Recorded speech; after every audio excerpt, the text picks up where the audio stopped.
अमर live consultant में आपका स्वागत है दोस्तों। मैं हूं अमर सिंह चौहान। आज हम एक और नया विषय पेश कर रहे हैं। विषय का शीर्षक है कभी किसी से अपनी तुलना मत कीजिए।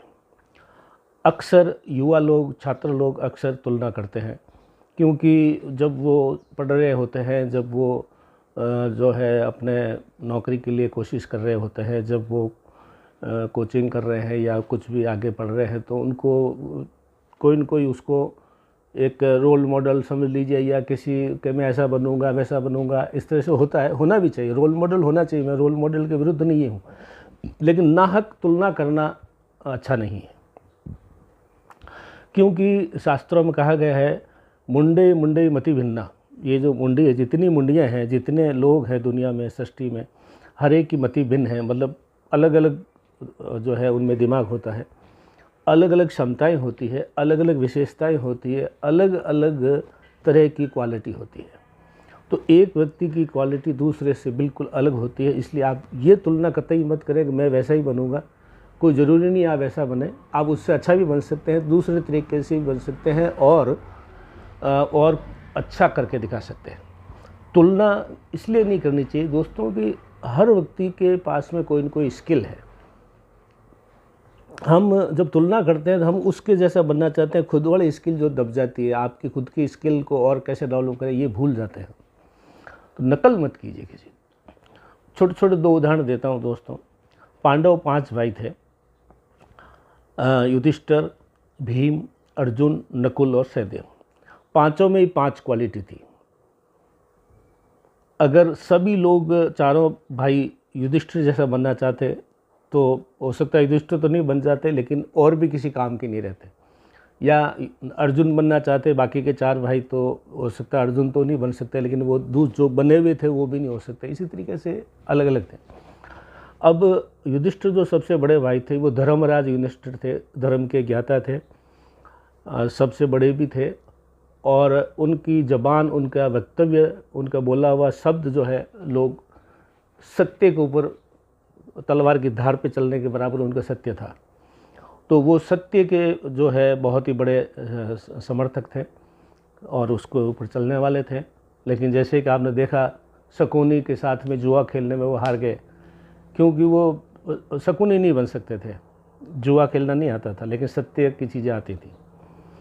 अर्जुन, उसके बाद में भीम जो थे, दूसरे नंबर के भाई थे। भीम महान बली और बहुत ही बलशाली, बाहुबली थे, लेकिन युधिष्ठिर की तरह वो जो सत्य या जो शिक्षा या जो शास्त्रों का ज्ञान था वो थोड़ा कम था, लेकिन बल के मामले में उनके बराबर कोई नहीं था।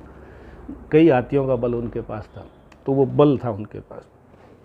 अर्जुन के पास आते हैं, धनुर्धारी अर्जुन है। दुनिया में 12 बाणावली हुए हैं जो शब्द भेदी बाण मारते थे, उसमें अर्जुन भी था, राजा दशरथ भी थे, और अंतिम शब्द भेदी बाण चलाने वाला पृथ्वीराज चौहान भी था। तो ये शब्द भेदी बाण चलाना था, तो वो उनके पास कला थी। अर्जुन के पास में बहादुर था, वीर था, और एक क्वालिटी थी, क्या थी? शब्द भेदी बाण चलाने की। चौथा भाई तो जो नकुल था। नकुल वीर बहादुर तो था ही, लेकिन उसको शस्त्र बनाने की और शस्त्रों का उपयोग कैसे हो उसके बारे में बड़ा ज़बरदस्त ज्ञान था। यानी जो उनके पास में जो शस्त्र थे, चाहे कोई भी ब्रह्मास्त्र हो या तीर का हो या कोई जो अलग अलग जो होते हैं, वो सब बनाने का विधि उसको मालूम थी नकुल को। तो ये उसके पास क्वालिटी थी। सबसे छोटा जो सहदेव था, उसको भी वीर बहादुर, तो 5 भाई थे, वीरता में किसी में कम नहीं था, लेकिन सहदेव के पास में, आपको अगर मालूम होगा या नहीं सुना होगा, सहदेव को ज्योतिष का और पशु पक्षियों की बोली समझने और उससे अर्थ निकालने का बहुत बड़ा ज्ञान था। अभी भी ज्योतिष में अपने यहाँ पे गाँवों में, ये शहरों में कहा जाता है, विशेषकर गाँव में कहा जाता है, अगर कोई आदमी ऐसी भविष्यवाणी की बात करता है, लोग बोलते हैं कि ऐसा क्या सहदेव है तुम? ये वही सहदेव है, पांडवों का 5वां भाई। बहुत कम लोगों को मालूम होगा। महान ज्योतिष, मान पशु पक्षियों को बोली जानने वाला वो व्यक्ति था। तो 5 पांडवों के पास में 5 क्वालिटी थी। अगर वो सभी लोग युधिष्ठिर की नकल करते, अर्जुन, भीम, तो वो 5 के पास में, ज़रूरी नहीं कि 5 युधिष्ठिर बन जाते। वो बाकी 4 कहीं के नहीं रहते। युधिष्ठिर तो बनना संभव नहीं था, या अर्जुन बनना चाहते थे तो सभी अर्जुन नहीं बन सकते थे, बाकी 4 कुछ नहीं। इसलिए पाँचों के पास 5 क्वालिटी थी, पाँचों क्वालिटी गजब की थी। तो ये चीज़ देखने समझने की। एक छोटा सा उदाहरण और ले लेते हैं। भगवान रामचंद्र जी के भी 4 भाई थे, राम, भरत, लक्ष्मण और शत्रुघ्न। भगवान रामचंद्र जी मर्यादा पुरुषोत्तम थे, माता पिता का कहना मानने वाले थे, और किसी चीज़ को बहुत ही हद तक, जिसको राज मिलना था लेकिन दूसरे दिन वनवास मिला, बगैर उन्होंने कुछ कहे तुरंत वन में रवाना हो गए। इतना आज्ञाकारी पुत्र। बाकी की कथा हम सब जानते हैं। तो जो विष्णु के अवतार के रूप में थे वो भगवान राम बने।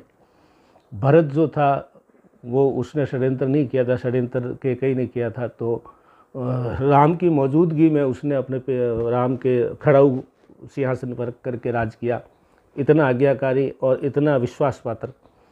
लक्ष्मण जैसे कि हम जानते हैं राम के साथ में वो गए थे जबकि उनको वनवास नहीं हुआ था, तो भातृ प्रेम का जो सबसे बड़ा संकेत है वो उनके पास था। और शत्रुघ्न के बारे में बहुत कम लोगों को मालूम है। शत्रुघ्न जितने भी राम 14 साल बाहर रहे, तो उन 14 साल में जितने युद्ध हुए पीछे अयोध्या और किसी राजाओं के, वो सभी युद्ध में सेनापति शत्रुघ्न ही था। शत्रुघ्न बहुत महान सेनापति, शस्त्र संचालन में ये विद्या उसके पास थी। तो मेरा आज की वीडियो का तात्पर्य यह है दोस्तों, तुलना कभी मत करो। आपके पास जो क्वालिटी है उसको डेवलप करो। वो क्वालिटी हो सकता है उससे भी ज़्यादा हो जिससे आप तुलना करना चाह रहे हो। अब एक छोटा सा हल्का उदाहरण और ले लेता हूँ। अगर अमिताभ बच्चन राजेश खन्ना की नकल करना चाहता था, जो रोमांस का बादशाह था, सुपरस्टार था, तो ज़रूरी नहीं और निश्चित तौर से वो राजेश खन्ना के जैसा नहीं बन सकता था। लेकिन उन्होंने एंग्री यंग मैन का और जो अपनी क्वालिटी थी उसको डेवलप किया, तो आज जो है मिलेनियम स्टार, शताब्दी का महानायक कहलाता। इसलिए कभी किसी की नकल मत कीजिए, कभी किसी से तुलना मत कीजिए, कभी देखा देखी मत कीजिए। आपके पास जो स्किल है उसको डेवलप कीजिए। तो 5 भाई हो तो पाँचों के पास 5 स्किल होगी, ये मैं कह सकता हूँ। तो आज अमर लाइफ कंसल्टेंट इतना ही दोस्तों।